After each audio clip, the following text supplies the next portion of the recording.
Avec le nouvel algorithme YouTube, je remercie tous ceux qui pensent à mettre un like et un commentaire. C'est le meilleur moyen de me soutenir et de permettre à la chaîne de gagner en visibilité. Et pensez aussi à activer la cloche pour être au courant des dernières vidéos.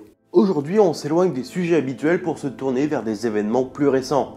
Mais vous inquiétez pas, ça va rester mystérieux, étrange, tout ça. Et s'il y a un sujet qui est bien d'actualité, eh bien c'est le terrorisme. La menace de Daesh, on commence à y être malheureusement habitué, et tout récemment, les autorités françaises ont soulevé l'hypothèse qu'une attaque pouvait être commise sur le sol français à l'aide d'armes chimiques. On évoque alors le gaz sarin ou le gaz moutarde, deux gaz particulièrement agressifs et mortels pour l'homme. Je sais que le sujet d'aujourd'hui est pas très marrant, mais c'est un fait, la menace existe.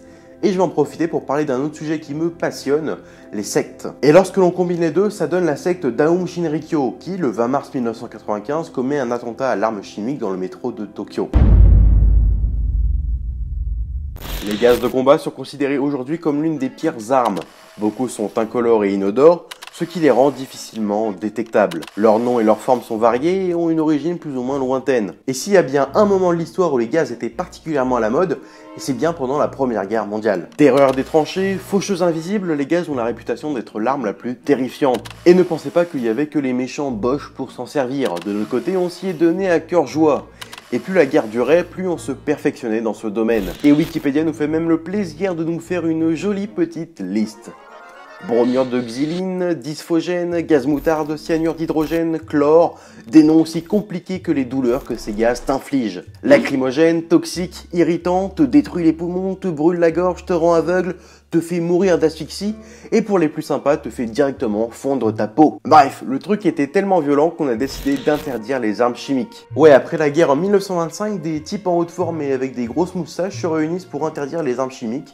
C'est le protocole de Genève. Le protocole concernant la prohibition d'emploi à la guerre de gaz asphyxiants toxiques ou similaires et de moyens bactériologiques, aussi appelé protocole de Genève, est le premier texte international à interdire l'utilisation des armes chimiques et des armes biologiques. Le protocole est ouvert à la signature le 17 juin 1925 lors de la conférence sur le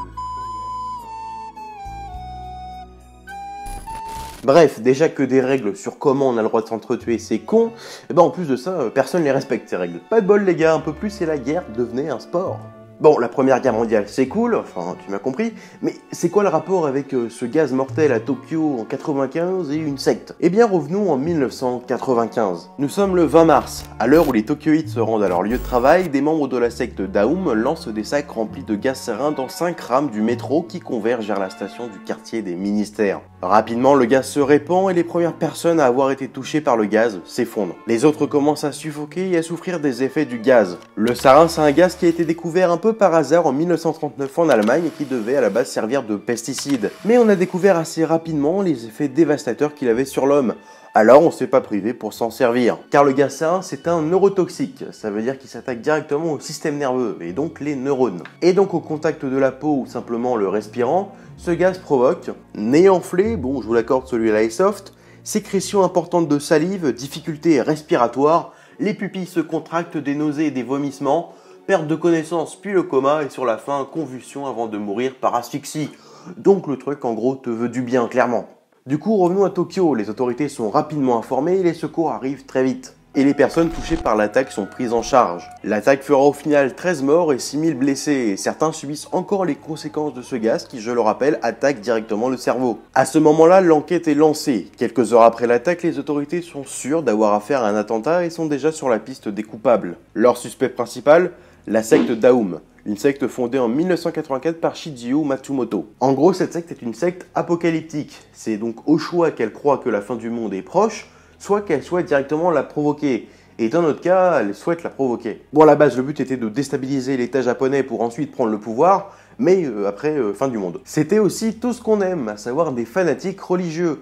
Mais ce qui est un peu compliqué avec eux, parce qu'en fait, ils mélangeaient un peu plusieurs croyances. Parce qu'en fait, au Japon, c'est assez commun d'avoir plusieurs croyances. Les coupables sont donc rapidement identifiés et on fait le lien avec une autre attaque survenue un an auparavant, où un camion avait relâché ce même gaz dans un parking de supermarché, faisant 7 morts et plus de 200 intoxiqués. Les principaux membres de la secte sont arrêtés et on se rend vite compte que la secte comptait énormément de membres, environ 10 000. Et surtout on constate aussi que les membres de cette secte ne sont pas des rednecks illuminés, mais des hommes d'affaires, des ingénieurs ou des scientifiques. Bref, des gens diplômés. On y découvre alors un laboratoire sophistiqué et surtout une quantité de gaz suffisante pour tuer environ 4 millions de personnes. Et 4 millions, c'est beaucoup. Même si je vais pas m'étendre sur le pourquoi du comment les sectes existent, parce qu'on reviendra dessus dans d'autres épisodes, faut savoir que la secte Daum avait quand même obtenu le statut d'organisme religieux, et ils avaient même recueilli le soutien du Dalai Lama. Même si après tout ça, il s'était rétracté parce que il avait un peu compris la douille qu'on venait de lui mettre. Et leur pratique était globalement assez banale. En gros, faire du yoga, de la méditation,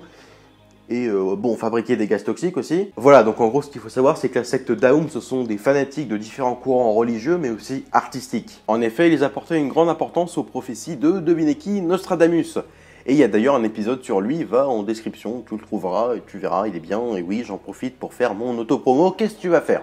Mais aussi, et ça me brise le cœur de l'admettre, le cycle Fondation d'Isaac Asimov. Oui, c'était des fans de SF, mais pas d'amalgame. Il kiffait bien aussi tout ce qui découlait de la pensée New Age et de la spiritualité qui l'entoure. Les principaux responsables vont être jugés, et certains vont même être condamnés à la peine capitale au Japon, à savoir la peine de mort. Ah, et désolé de briser une énième fois les fantasmes des Kikujap sur le Japon, mais oui, au Japon, la peine de mort est encore appliquée. Du coup, aujourd'hui, la secte existe encore, oui, mais entre-temps, elle a changé de nom, donc ça change tout. Parce que c'est bien connu que de changer de nom, ça efface tout. Maintenant, elle s'appelle désormais Aleph, et prône toujours les mêmes choses, mis à part que désormais, pour y rentrer, il faut faire une lettre manuscrite affirmant qu'on ne va jamais enfreindre la loi. Et depuis, les gourous de la secte qui se sont succédés n'ont cessé de reconnaître effectivement leur implication dans les attaques de 95, tout en affirmant que ce n'est plus dans leur pratique. Ce qui est pas faux puisque depuis 95, aucune attaque n'a été causée par cette secte. Même si peu de temps après l'attaque du métro, ils ont tenté de réessayer sans succès, et même en 92, ils avaient essayé de se procurer le virus Ebola. Donc aujourd'hui, certains responsables sont encore derrière les barreaux et le gourou de l'époque, Matsumoto et 6 de ses acolytes, ont été pendus très récemment, le 6 juillet 2018, après avoir attendu de nombreuses années dans les couloirs de la mort. Du coup, conclusion. Si je vous ai parlé de cette histoire, c'est justement car elle aborde le thème des sectes, et je trouve ça ultra intéressant et mystérieux, et je vous garantis qu'on en reparlera tôt ou tard. Mais aussi car c'était un bon sujet d'actualité avec la pendaison toute récente des responsables de l'attentat, mais aussi la menace qui plane sur nous actuellement. Et du coup, la grande question, est-ce qu'une attaque de ce type pourrait se produire aujourd'hui en France? Alors on va pas du tout parler des soupçons d'utilisation de gaz par l'armée syrienne de Bachar el-Assad en Syrie, mais juste est-ce qu'une organisation terroriste pourrait utiliser une arme chimique sur notre sol aujourd'hui? Je peux pas vous répondre, je suis pas un expert de l'antiterrorisme. Mais j'ai fait pas mal de recherches pour la vidéo et j'ai donc des pistes. Du coup, oui et non. Oui, car aujourd'hui c'est assez facile de se procurer des éléments pour fabriquer un gaz mortel, au même titre que pour fabriquer des explosifs. Mais là aussi, tout comme les explosifs, il faut les connaissances nécessaires à sa fabrication. Ce que la secte Daum avait, puisqu'elle comptait dans ses rangs des personnes avec la bonne formation. Alors que du côté de Daesh, c'est un peu plus chaud, mais pas impossible. Après, la grande différence avec un explosif, c'est que oui, il faut savoir déjà le fabriquer, mais il faut aussi savoir le conserver, le transporter et le répandre efficacement. Du coup, j'ai lu pas mal d'interviews et d'articles de gars comme par exemple Marc Trévidic, juge antiterroriste, qui nous amène à justement craindre ce genre d'attaque, même si pour le moment, on pense que les terroristes qui nous visent ne cherchent pas vraiment à tomber dans le bioterrorisme. Contrairement à la secte Daum qui était pionnière dans ce domaine. Voilà, c'est tout pour cet épisode qui sort un peu de mes habitudes, même si ça reste un sujet d'histoire malgré que ça soit très récent, et aussi un sujet d'actualité. Bon, vous commencez un peu à connaître la chanson, mais oui, c'est grâce au passé qu'on arrive à comprendre le présent, et aussi à anticiper l'avenir. Merci d'avoir regardé cette vidéo, tu peux laisser ton like, ton commentaire et t'abonner, allez me suivre sur Twitter, Instagram, allez nous rejoindre sur le Discord, et aussi allez me soutenir sur Utip, c'est gratuit, tu regardes une pub de 30 secondes et moi ça me rapporte 5 centimes. C'est grâce à vous qu'on arrivera petit à petit à engendrer suffisamment de sous-sous pour améliorer le matériel et donc améliorer la qualité audio et vidéo de la chaîne. Donc merci à tous et moi je vous donne rendez-vous pour de prochaines vidéos.